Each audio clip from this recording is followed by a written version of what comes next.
ប្រែពោជាក្រសូមជូនរឿងនគរមាសភាគទី22វេលាចុងក្រោយផុតយុគនេះត្រូវឃ្លាតអូនហើយប្រានត្រើយថែខ្លួនណាអូនៅពេលដែលឃើញអប្សរព្រមបើកចិត្តស្ដាប់ហេតុផលហើយព្រមទទួលយកការពិតរៀមគេក៏ចាប់ផ្ដើមមានសង្ឃឹមហើយគេបានសុំអង្វរអប្សរឲ្យត្រូវគ្នាវិញគេសុំអប្សរឲ្យនាងត្រឡប់មករួមរស់ហើយពួកគេនឹងចាប់ផ្ដើមកសាងជីវិតសាជាថ្មីប៉ុន្តែអប្សរបានប្រាប់ទៅរៀមថានៅពេលនេះក្នុងចិត្តនាងគឺគ្មានសពមនុស្សចេតនាប្តីប្រពន្ធទៀតនោះទេអ្វីដែលនាងចង់បាននៅពេលនេះគឺនាងគ្រាន់តែចង់ឃើញរាហុលកូនរបស់នាងហើយនឹងព្រះនគរទាំងមូលរស់នៅបានសុខសាន្តគឺនាងស្ងប់ចិត្តណាស់ទៅហើយចំពោះរឿងមនុស្សចេតនានាងមិនចង់គិតទៀតនោះទេ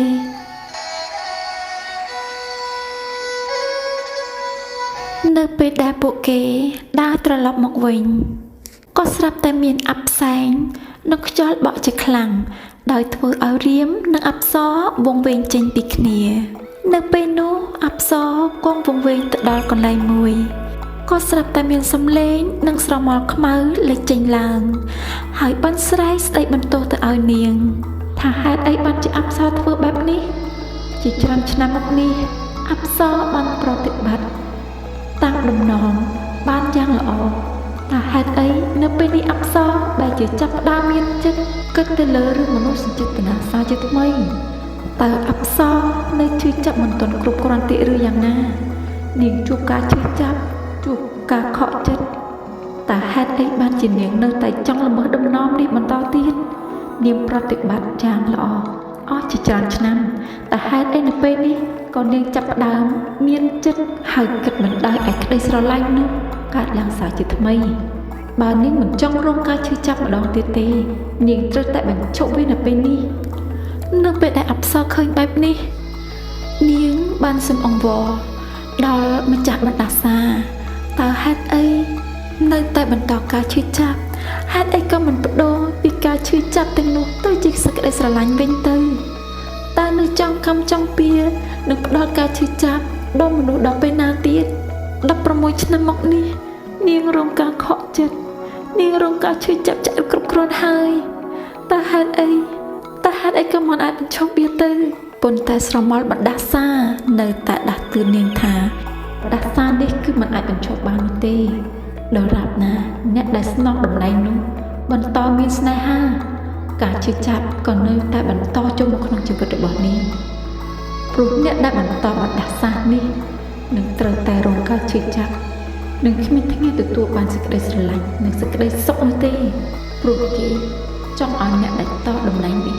រងការឈឺចាប់ដូចជាគេនៅពេលនោះអប្សរក៏បានព្យាយាមអង្វរនាងសូមឲ្យម្ចាស់បណ្ដាសាមេត្តាដោះលែងរាល់ការឈឺចាប់ទាំងឡាយបញ្ឈប់នៅកំហឹងគុំគួននាងសូមបូជានិងឧទ្ទិសកុសលរាល់សេចក្តីស្រឡាញ់ទាំងប៉ុន្មានសូមឲ្យម្ចាស់បណ្ដាសាទទួលបានការស្រឡាញ់ទទួលបាននូវសេចក្តីសុខរលត់នៅភ្លើងគំនុំគុំគួនទាំងប៉ុន្មាននិងទទួលបាននៅអ្វីដែលម្ចាស់បណ្ដាសាបងប្រាថ្នានៅពេលដែលអប្សរបនស្រន់ឧទ្ទិសកុសលរាល់សេចក្តីស្រឡាញ់ជូនដល់ម្ចាស់បណ្ដាសា នៅពេលនោះស្រមោលខ្មៅក៏បានរលាយបាត់ទៅនៅពេលនេះអប្សរនាងអាចបោកបណ្ដាសាបានហើយរាល់ការឈឺចាប់រាល់គំនុំគុំគួនរបស់បណ្ដាសាក៏បានរលាយរលត់ផុតទៅ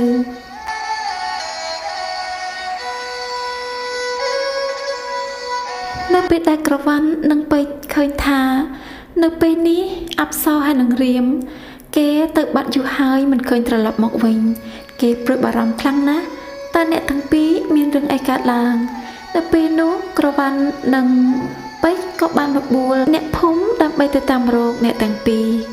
ទីបំផុតគេក៏អាចរករៀមហើយនឹងអប្សរឃើញហើយក៏បាននាំអ្នកទាំងពីរត្រឡប់មកវិញក្នុងរាត្រីនោះព្យាយាមនៅលួងលោមអប្សរនៅពេលនេះរឿងគ្រប់យ៉ាងក៏បានបញ្ចប់ទៅហើយគេសូមឲ្យអប្សរយល់ព្រមត្រឡប់មករស់នៅជាមួយគ្នាវិញកសាងជីវិតថ្មីជាមួយគ្នាហើយរៀមសន្យាថារៀមនឹងមើលថែអប្សរឲ្យបានល្អបំផុតតែអប្សរបានប្រាប់តែរៀមថានាងមិនចង់ត្រឡប់ទៅវិញនោះទេនៅទីនេះគឺជាកន្លែងមួយដែលអាចឲ្យនាងរស់នៅដោយសេចក្តីស្ងប់សុខហើយគេក៏ដឹងថារៀមមិនអាចលះបង់អ្វីៗគ្រប់យ៉ាងហើយមករស់នៅជាមួយនាងនោះទេតែរៀមគេបានអះអាងថាគេអាចធ្វើបាននៅពេលនេះគេជឿជាក់ថាមានមន្ត្រីល្អៗជាច្រើនដែលអាចមើលថែព្រះនគរបានតែអប្សរមិនចង់ឲ្យរៀមធ្វើបែបនោះទេរៀមខំប្រឹងខ្លាំងណាស់តស៊ូខ្លាំងណាស់ទម្រាំមានថ្ងៃនេះតើរៀមមិននឹងអាចលះបង់វាដោយស្រួលបែបនេះទៅហើយម្យ៉ាងរៀមក៏នៅមានជំទាវអមរាទេវីដែលជាភរិយារៀមបានប្រាប់ទៅអប្សរថាការពិតទៅរៀមពុំដែលមានចិត្តស្រឡាញ់ជំទាវអមរាទេវីនោះទេតែអប្សរមិនអាចទទួលយករៀមបាននោះទេនាងប្រាប់តែរៀមថាជំទាវអមរាទេវីជាភរិយាដ៏ល្អ16ឆ្នាំមកនេះនាងជឿជាក់ថាជំទាវអមរាទេវីព្យាយាមខ្លាំងណាស់ដើម្បីមើលថែរៀមនាងព្យាយាមធ្វើល្អគ្រប់យ៉ាងដើម្បីយកចិត្តរៀមតើហេតុអីបានជារៀមមើលមិនឃើញពីទឹកចិត្តរបស់នាងស្រឡាញ់រៀមខ្លាំងណាស់បើគ្មានជំទាវអមរាទេវីនោះទេម្ល៉េះពេលនេះរៀមមិនអាចមកជួបមុខអប្សរបាននោះទេហើយអប្សរនៅពេលនេះក៏គ្មានជីវិតរស់ដល់ពេលនេះដែរជំទាវអមរាទេវីមានទឹកចិត្តស្មោះសរនាងក៏លះបង់ច្រើនណាស់ដែរដើម្បីរៀមតើហេតុអីបានជារៀមមើលមិនឃើញទឹកចិត្តនិងសេចក្តីស្រឡាញ់របស់នាងអប្សរបានសូមឲ្យរៀមត្រឡប់ទៅវិញធ្វើជាអ្នកដឹកនាំម្នាក់ដ៏ល្អធ្វើជាឪពុកដ៏ល្អនិងធ្វើជាស្វាមីម្នាក់ដ៏ល្អហើយបំភ្លេចរឿងគ្រប់យ៉ាងបើសិនជារៀមព្រមទម្លាក់ចោលរឿងអតីតទាំងឡាយហើយបើកចិត្តទទួលយកនាងនោះរៀមប្រកាសជាអាចរស់នៅមានសេចក្តីសុខចំពោះរឿងគ្រប់យ៉ាងដែលបានកើតឡើងអប្សរក៏ប្រមអហោសកម្មឲ្យរៀមគ្រប់យ៉ាងនៅពេលដែលឮអប្សរនិយាយបែបនេះកាប់ពិតទៅក្នុងចិត្តរៀមគេខកចិត្តខ្លាំងណាស់ប៉ុន្តែគេមិនអាចបង្ខំអប្សរបានទេគេក៏ព្រមទទួលនៅសំណើរបស់អប្សរហើយគេសន្យាថាគេនឹងធ្វើតាមអ្វីដែលអប្សរស្នើសុំកាប់ពិតទៅនៅក្នុងចិត្តអប្សរពិតជាចង់ទទួលយករៀមវិញណាស់នាងពិតជាស្រឡាញ់រៀមណាស់ប៉ុន្តែនាងមិនអាចធ្វើជាមនុស្សស្រីអាត្មានិយមគិតតែពីសេចក្តីសុខផ្ទាល់ខ្លួននោះទេព្រោះនាងមិនចង់ធ្វើឲ្យជំទាវអមរាទេវីខូចចិត្តនាងមិននឹងអាចព្រមទទួលយករៀមហើយផ្ដល់ការជឿចាប់ដល់ជំទាវអមរាទេវីទៅទាំងការពិតទៅនៅក្នុងចិត្តអប្សរគឺនៅតែស្រឡាញ់រៀម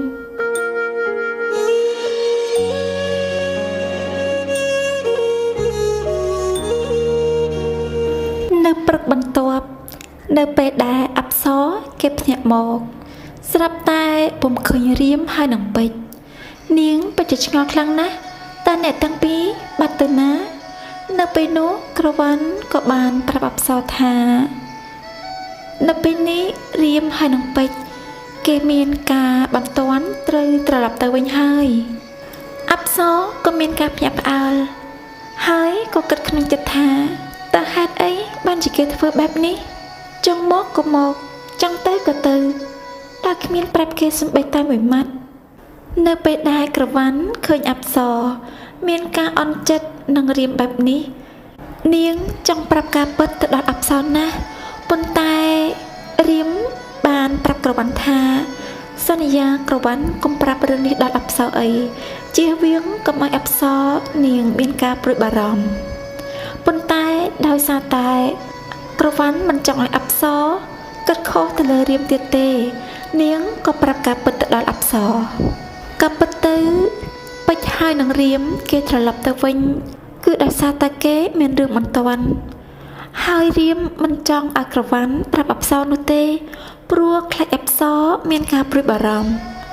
នៅពេលដែលអប្សរលើកបែបនេះនាងកាន់តែចង់ដឹងតើមានរឿងអីកើតឡើងតើវាសំខាន់មែនទេហេតុអីបានជាត្រូវប្រញាប់ទៅវិញទាំងយប់បែបនេះក្រវ៉ាន់បានប្រាប់ទៅអប្សរថាក៏ពិតទៅកាលពីយប់មិញរៀមហើយនឹងពេជ្របានទទួលសារមកពីបន្ទាយថានៅពេលនេះពួកចៅព្រៃបានចូលមកវាយលុកនិងធ្វើបាបអ្នកភូមិទៀតហើយនៅពេលនេះនៅឯបន្ទាយគឺនៅសល់តែរហូលម្នាក់តែប៉ុណ្ណោះដូច្នេះហើយបានជាជំទាវអមរាទេវីបានផ្ញើសារមកជាប្រញាប់ឲ្យរៀមហើយនឹងពេជ្រត្រូវត្រឡប់ទៅវិញព្រោះនៅពេលនេះរាហុលបានកានកងទ័ពដើម្បីទៅប្រយុទ្ធជាមួយនឹងពួកចៅព្រៃតែម្នាក់ឯងទេនៅពេលដែលអប្សរឮថារាហុលនាំទ័ពទៅប្រយុទ្ធជាមួយនឹងពួកចៅព្រៃតែម្នាក់ឯងនាងពិតជាព្រួយបារម្ភខ្លាំងណាស់រាហុលគេនៅក្មេងណាស់គេទៅតែអាយុ16ឆ្នាំតើគេមិននឹងអាចទៅតតាំងជាមួយនឹងពួកចៅព្រៃបានទៅនៅពេលនោះធ្វើឲ្យចិត្តអប្សរនៅមិនស្រណុកនាងពិតជាភ័យខ្លាចនិងព្រួយបារម្ភពីសុវត្ថិភាពរបស់រាហុលនៅពេលនោះអប្សរនាងក៏នឹកឃើញដល់របាំអាទិទេពនាងក៏បានយកឈុតរបាំអាទិទេពចេញមកហើយគ្រងឈុតនោះនឹងរាំរបាំថ្វាយដល់ព្រះអាទិទេពដើម្បីជួយដល់រាហុលកម្លាំងចលករដ៏អស្ចារ្យរបស់របាំអាទិទេពបានជួយឲ្យរាហុលមានថាមពលពីខាងក្នុង